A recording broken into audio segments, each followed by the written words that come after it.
নমস্কার বন্ধুরা, আমরা চলে এসেছি আজকে একটা নতুন রেসিপি নিয়ে। আজকে আমরা তৈরি করছি মোমো। আজকে আমরা দু টাইপের মোমো দেখাবো, একটা সবজি সব ফ্রাই করে আর একটা স্টিম মোমো। তো ফ্রাই মোমোর জন্য আমরা নিয়ে নিয়েছি বাঁধাকপি, মটর, গাজর, পেঁয়াজ, ধনেপাতা, ক্যাপসিকাম, বিনস সবগুলোকে আমরা কিন্তু গ্রেট করে নিয়েছি। আর নিয়েছি আদা, রসুন, কাঁচা লঙ্কা, চাট মশলা, তেজপাতা, সয়াবিন, সাদা লবণ, কালো লবণ, গোলমরিচ গুঁড়ো, হলুদ, ভিনিগার।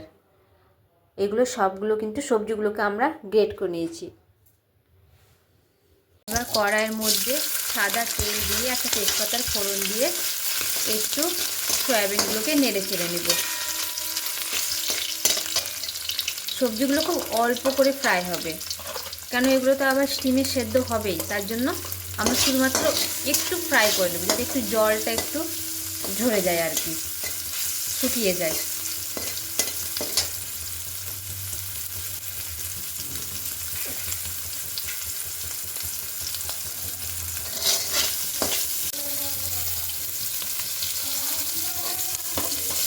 এরপরে দিলাম ক্যাপসিকাম, বিনস,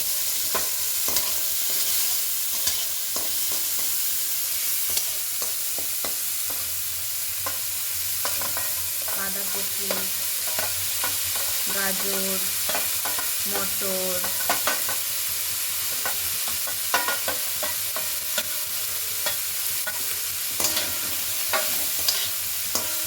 দেখেন বন্ধুরা, সব সবজিগুলো এখন মিক্স করতে কালার কি সুন্দর দেখাচ্ছে।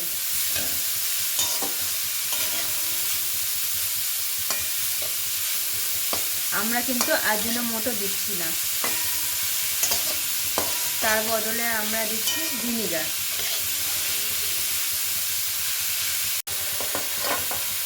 এবার এর মধ্যে দিয়েছি পেঁয়াজ কুচি,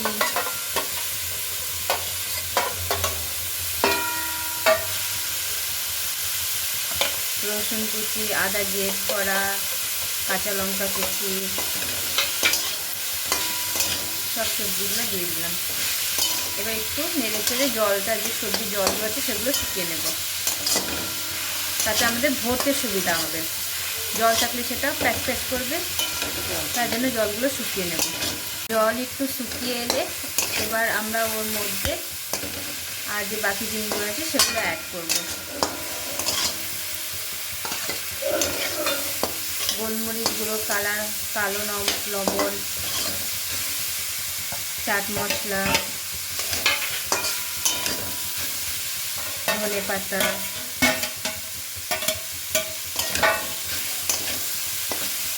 ভিনিগার। এবার আমরা সবগুলো নেড়ে চেড়ে ভালো করে জলগুলো শুকিয়ে নেব। দেখেন বন্ধুরা, সব জল শুকিয়ে নিয়ে গিয়ে কিমাটা এরকম হবে। আর একটা, এটা বিনা ফ্রাই করা, এতে শুধু বাঁধাকপি গ্রেট করে নেওয়া হয়েছে, আর দেওয়া হয়েছে রসুন কুচি, আদা গ্রেট করা, কাঁচা লঙ্কা, এগুলো ভালো করে লবণ, ভিনিগার একটু মিক্সড করে এগুলোর জল ঝরিয়ে নিয়ে তারপরে এগুলো পুর হিসাবে এগুলো ভরবো। এই দেখেন, এরকম করে আমরা এক এক করে এবার রেডি করব মোমো। দেখুন বন্ধুরা, আমাদের মোমো রেডি, স্টিম করা হয়ে গেছে। আমরা মোটামুটি 25 মিনিট স্টিম করলাম মোমোগুলোকে। এই দেখ, এবং মোমোর সঙ্গে ধনেপাতার চাটনি আর একটা টমেটো স্পেশাল চাটনি আমরা এর সঙ্গে খেয়ে থাকি। আপনারা যদি এই চাটনির রেসিপি জানতে চান তাহলে অবশ্যই কমেন্ট করুন, আর নিজেরাও খান, দেখুন খুব ভালো লাগে খেতে।